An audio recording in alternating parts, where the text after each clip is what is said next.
Ladies and gentlemen, welcome back once again to the Tommy John Show. And can I say, it's amazing to be back in person. It really is, Tommy. It's been too long, man. Too long. It's been almost near a year since the last time we were outside, in person, socially distanced.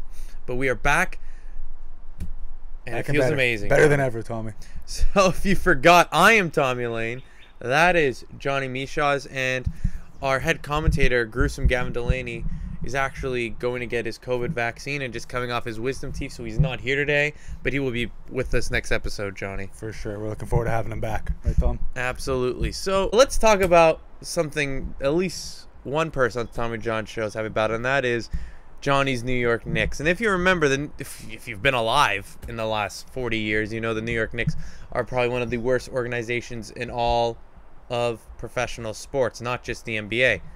That's changed this year, Johnny. Your Knicks are the 4 seed in the Eastern Conference. Talk about a rebuild. The laughing stock for the last 20 years. It was an all-time low when the Zion ping pong balls didn't go your way. You had to settle for RJ Barrett, which people thought was the end of the world. We couldn't do the Patrick Ewing that year, unfortunately. No. And 2 years later, you're the 4 seed in the Eastern Conference. Yeah. How does it... Talk about you and your New York Knicks. Tommy, I feel so proud of myself, for staying with the Knicks this long. I know they did the work, but I'm more proud of myself. Okay. And it's funny because we're 4th in the East right now, and I predicted 4 straight championships, so it works out kind of funny that way. But Tommy, we've had Julius Randle. He's 100% most improved player this year. The guy has been putting up MVP numbers. MVP now. He's not going to win MVP because, they're biased to the Knicks, the league. Yeah. But he's for sure going to win MIP. He's Julius Randle, RJ Barrett, Emmanuel Quickly, those guys, they've all stepped up big this year. Even Derrick Rose off the bench. He was a great addition for the team. Mm-hmm. It's trust the process, Tom. What was crazy about the Knicks is the beginning of the year, no one thought. They hired Thibodeau as the head coach. I forget, was it this year or last year? It was for this year. This year. So there was like, Thibodeau, he's been around, that's just, no one, I have a feeling you guys could have hired anyone and they would be like, it's the Knicks because of Dolan. Well, give Dolan credit. I usually never give Dolan credit. He stayed out of the way. Someone told him, stay the hell away and let us do our job. That's the one thing he's good for, Tommy. The farther back he is away from the basketball organization, the better. He could be the owner. He could, run Madison Square Garden, but stay far away from the Knicks. Yeah. All right. He's not good news. I think the Rangers are even okay. Hey Dolan, let's just stay away. All right. For a reason, Tommy. Dolan, he's not exactly the sharpest knife in the drawer. No. But I think the biggest reason for the Knicks' turnaround this year has been Tom Thibodeau. I think that we finally have had good coaching for the first time since maybe Melo, since Woodson. Since D'Antoni. Since D'Antoni, yeah, exactly. Tom Thibodeau, I had my reservations about him. He plays his starters a lot. But this year it worked out, Julius Randle, he's playing 45 minutes a game, but he's putting up the stats. So... when did you realize this wasn't just a fluke? Because the Knicks occasionally get a win off 3 or 4 wins in a row. But when did it really settle in that this team's for real? I think it was a couple weeks ago, Tommy, when the Knicks won 3 games in a row. And it was the first time it happened since 2015 or something. Or it's very embarrassing to say out loud. Yeah, but 3 in a row. Yeah, 3 in a row. And I think that was the moment I knew, Tommy, where this was a different Knicks team than we've seen in the past. This team is different than the ones they played in the past. It's not, they're not playing at the same level. They're a different team. They're finally meshing. I feel like we finally have a decent chemistry on the team. Still missing Lonzo. That would be a great addition to the roster. Yeah, Lonzo Ball, I think, is the ideal play. And I'm biased. Just a little. Just a little bit. I think he's the ideal player he's built to play for the New York Knicks. Unbelievable defensively. One of the most underrated defensive players in the league. 100%. He can hit his shots. He doesn't need the ball. He's great off the ball, too, as much as he's amazing with it on the ball. And he's going to imagine him, he played with Randall already, so there's some chemistry there. That's true on the Lakers. I forgot about that. You're right. Yeah, so he's going to settle in perfectly. Him with RJ Barrett, with Julius Randle, with Thibodeau coaching. Not to mention, D Rose running the second unit is unbelievable. He's been playing pretty well. Yeah. I was surprised, but he's been playing pretty well. And the other thing that people aren't talking about the New York Knicks is they have quality wins. They have quality wins. It's not like, oh, you beat the Wizards when they were down. Oh, you beat the Orlando Magic or the Chicago Bulls. No, you have wins over Denver. Did you beat? I think you beat Phoenix too at one point. Yeah, we beat the Suns. We beat the Red Rat, not the Red Rats. the Celtics. Yeah. We beat the Nets. We lost the Nets too. But we beat the Nets once. Mm-hmm. Yeah, we played some decent teams. I think we gave the Lakers a run for their money too. And I don't think they had. I think we beat them without LeBron. But hey, it's a win's a win, and we've been playing good teams, and we've been playing well. So as a result, the New York Knicks are the 4th seed in the Eastern Conference behind the Philadelphia 76ers, the Brooklyn Nets, and the Milwaukee Bucks. What you have in the first round is Trae Young and the Atlanta Hawks. How do you see that series going? Are you happy with the matchup? Mm-hmm. What's going through your minds heading into the first round? I mean, I feel confident about our matchup. I think it's going to be a hard-fought series. I don't think Trae Young is going to, let it slide. He scares me a lot. I'm not Trae Young? I don't really know who on our team is going to be able to really guard him. RJ can try, but Trae Young is such on a different level offensively. Mm-hmm. I think we have to worry more about containing everyone else on the team. We'll let him drop his 30 and 12 a night. And watch Lou Will. Exactly. Yeah, Lou Will. I'm scared of him. I'm confident, Tommy. I'm a little worried about Trae Young, but I'm overall confident. So, if that were to happen, if the Knicks were to win, and let's presume all the favorites win, what we need, and I know you would have to get through Philly. As a Celtics fan, obviously I want my Celtics to go all the way, but the series I want is Brooklyn and New York. That would be in the Eastern Conference Finals. That would be a treat. Tommy, sending home Brooklyn in the Eastern Conference Finals would be my dream come true. That's it's gonna happen. I just said it was. I can't wait. You can't wait. I can't wait. So what do you say we have to do? You have to get through Philly first, right? No, you have to get through Atlanta, right? Which you said is easy. We can do that. Well, I didn't say easy, but I said we could do it. I'm confident. Yeah, but if all the favorites win in the first round, then you gotta go to Philly. Right, and then from if Philly, you get that, then I'm presuming Brooklyn gets past Milwaukee. Yeah, because we've been playing Philly, they've been playing Milwaukee. Yeah. Okay. Brooklyn's a fun series too. Milwaukee was beating them at the end. Like Durant was going for like 45, and Giannis was going for 40, and Milwaukee was winning. There's going to be a lot of good matchups this year, Tommy. Like with some nice teams, good matchups playing against each other. Mm-hmm. I would like to see how Giannis plays against the big three of Brooklyn. I think the key in that series is James Harden. He's been in my. I picked Jokic to win the MVP of the game of the year, which is just this kind of like sleeper MVPs. He actually is probably going to win it, which is pretty funny. Right, yeah. But right there, if he was healthy the whole year and didn't put up it didn't end the way it was in Brooklyn, but maybe that was in Houston. Maybe if it didn't end that way, he wouldn't have left. But he kind of forced his way out of Brooklyn, and the writers didn't like that at all. But the way he's played, he's been in the MVP in my eyes. When he's been on the court, he's been sensational. You even saw him the other day in the press conference. Can I just say it in front of reporters? He's like, I'm just really good at this basketball thing, which he is. This is the best James Harden I've seen as an all-around basketball player. Yes, there's the season 2 years ago when he was breaking Wilt Chamberlain's record for 30-point games in a row. But this James Harden's, I think, a far better complete basketball player on both ends of the floor. His passing is unbelievable, Johnny.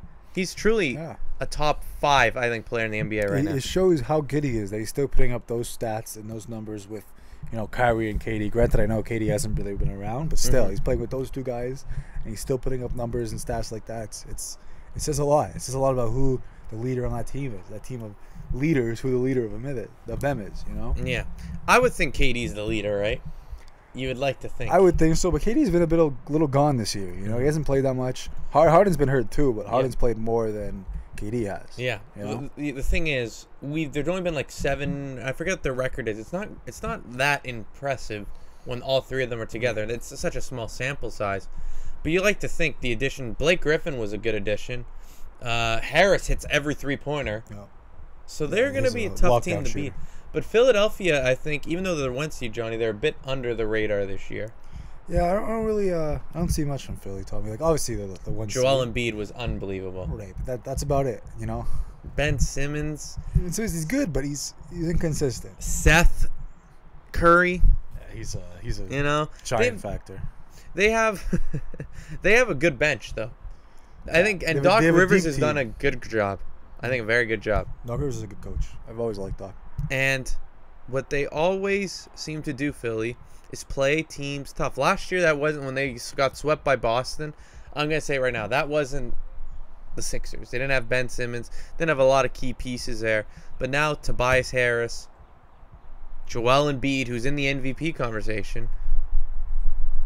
Then you have people on the bench, Seth Curry. And you have so many key pieces around Embiid. I think they're a very good basketball team. But them to make it all the way to the finals is going to be a tough task for them, I think, personally. I agree with you, Tommy. I don't think that, like you said, they're a deep team. They're a good overall team. They have Joel Embiid. They have Ben Simmons. They have Tobias Harris. You know, but I don't think they really have what it takes. I don't see them as the leader of the best teams right now. So right now, before we head to the Western Conference, your Eastern Conference team you like right now, besides your Knicks, do you think Brooklyn's the favorites? I would have to say Brooklyn's the favorites. All right, so do I. I believe Brooklyn are the favorites, but I think Milwaukee will give them a hell of a series. This guy's doing like in the air tonight in the backyard. We'll head to the Western Conference, and it's gonna look like bad luck for the Phoenix Suns. You have the best year of your life. Yep. Second seed, yes. We don't have to play LeBron. No. LeBron got injured, and the Lakers fell, but now he's back. Are you kidding me? I know that's brutal for the Suns. You know, some of us, or the Jazz. You know, depending on. Some people might think that LeBron took a little, vacation time, just to get a lower seed. I wouldn't put it past something LeBron would do. That's all I'm saying. I've never won as a 7th seed before. Now he's just adding on the difficulties to his career, Tommy. He's done everything he needs to. Yeah. He's just stacking up the resume. You know what's unbelievable? It's LeBron and these Lakers are proving seeding doesn't mean anything. If you're this good. Not at all. The regular season means nothing. Barring injuries. They're the favorites in the West probably. For sure I'd say they're the favorites. That's the thing about LeBron's teams, Tommy. They're always the favorites. They're always good. It's kind of like a little finesse in the system a little bit this year. Like I said, I feel like the regular season should count for something, Yeah. But that's the way the cookie crumbles, And we get a rematch of the Mavs and the Clippers. That's gonna be fun. Mavs Clippers. That's gonna be an exciting series, Tommy. Hopefully, everyone's healthy for it. The bubble year, the bubble year. They took them to the limit, basically. Like Doncic just hitting game winners without Porzingis. I mean, that was a real series. And no one expected that much. Exactly, because Porzingis was hurt. Yeah. Nobody expected them to put up that much of a fight. And Lucas showed why, he's one of the best young guys in the league. And now he's got the unicorn. Now he's got the unicorn back. My favorite player. What do you think's gonna happen? And do you give Dallas any chance? I mean, yes. I think Dallas is a decent team. They're really top heavy. They have Porzingis and they have Doncic.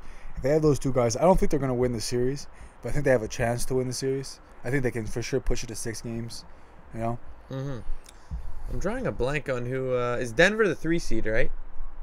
I think Denver's 3. I think you're right. And they play Portland. I could be wrong on that. Could we get confirmation on that? Who the Denver Nuggets are playing in the playoffs? I believe.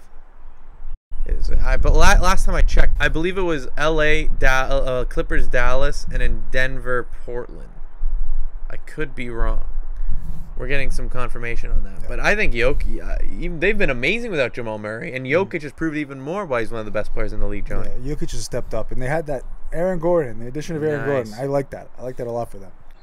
Exactly. So the Nuggets are playing the Trailblazers. Okay. The Trailblazers have been hot. Can they stop the presumptive league MVP this year, John? I think the key to that game is going to be Joseph Nurkic. I think because he's been back for a little while now. He's been playing a few games, and if he's able to step up on defense and guard Jokic, because no one else has really been able to guard Jokic, and put up some pressure on him on offense, I think they have a chance at winning. But I think if Nurkic is non-existent or he gets hurt or he doesn't play a lot of minutes, I think they're going to struggle because Who's going to guard Jokic? Yeah, it was Kanter is going to guard. No, Plumlee, whichever Plumlee they have left. Fuck, I don't know. He's not guarding him either. No, and as great as Lillard's been, and he got the guy didn't have to sell his house. That was fun. Got him the 42 wins. This is gonna. I'm a Denver Nuggets diehard in the come playoff time. Not because I cheer for them, just because I love the way they play basketball, and that won me a few bets last year picking the Denver Nuggets. And is it different because Jamal Murray willed them through that Utah series last year? I mean, he dropped 50 like twice, right? Something like him. that. What did we say? It's going to be him versus Donovan Mitchell. It's going to be Donovan Mitchell for the Jazz, and Jokic and Murray. And as great as Jokic was probably the key player finding people who were open, Murray was hitting everything. I mean, he was dropping 50. Donovan and Murray were dropping 50s a game. Like, I've never seen that before. They were both just throwing up shots and making them every time. It was a crazy back and forth game, Tom. Are you buying the Utah Jazz? I like Utah. I like Utah as a solid team. Do I think they have a chance? No. 1 seed. I'm not convinced. I think they're a solid team. I just don't convinced they're the 1 seed. They're the best. And it was of the best. And it was an amazing years, Jordan Clarkson. He's been on my fantasy team, Tommy. He's been one of my best flyers this year. What is he doing? He's dropping 30s. Didn't he have 51 game or he had 40? Yeah, he had a couple of big games this year, Tommy. And he's shooting consistently. And, when they first got Jordan Clarkson, Tommy, I was excited because I knew that was going to be a big move for them. Yeah. They got him from. Did they get him from the Lakers? Or the Cavs, I think. They got him from the Cavs. Because Lakers, Cavs, yeah. And then he went to Utah, right? When they first got him, I thought that was a power move. That was a big spark plug off the bench, and now he's finally coming to fruition for him. You know. You look at that team, man. As good as Donovan Mitchell is, the surrounding cast has been outstanding. They can shoot the lights out. They can beat any team on any night. Sure. And you got Rudy in the paint too, anchoring the defense. Unbelievable, and they can hit everything. I'm looking at all these guys. They have the Australian guy there. I'm forgetting his name now, who hits everything. Bogdan, right? Yeah, and he hits everything. Hits everything. Yeah. They have Bogdanovich too. Yeah. No, he's not the Australian. Who's the Australian guy? I'm forgetting his name now. But they have Bogdanovich, the Australian, Donovan Mitchell, Clarkson. I mean, come on. Unbelievable. What happened to Mike Conley? I was about to say Mike Conley. He's still around, right? Yeah. Maybe I think he takes a couple of games off here and there, but he's still. We were so excited because Mike Conley in Memphis was a guy. He was amazing. He was. And then when he went to Utah, I'm loving the Utah Jazz. And then last year he vanished. I remember Mike Conley told me at one time was the highest paid point guard in the NBA for a period of 3 months. There you go. That says something. How good it was over 30 a year. Yeah. He's still making that. Yeah. I don't know. It's not like I turn on and watch Utah Jazz. I'm going to watch the Jazz tonight. But I have watched several of their games when they've played Boston, when they've played New Orleans, when they've played the Lakers. I'm very impressed with what I've seen. So that's going to do it for us on the Tommy John Show today. We want to thank you guys for listening. For sure. If you haven't smashed that subscribe button, do it now. Smash that like button, comment. Johnny, where can they follow us? Instagram. Yep. Twitter. Facebook. Snapchat. Facebook. MySpace. You name it. What all we got? Yeah, TikTok. You got anything you want. We got it. Yep. We want to thank, obviously, our staff behind the screens, Kennedy, my mom, everyone. Johnny, any last words before we leave? Thanks for watching. For Tommy Lane, that is Johnny Mishas. Thank you for watching, and we will see you next time.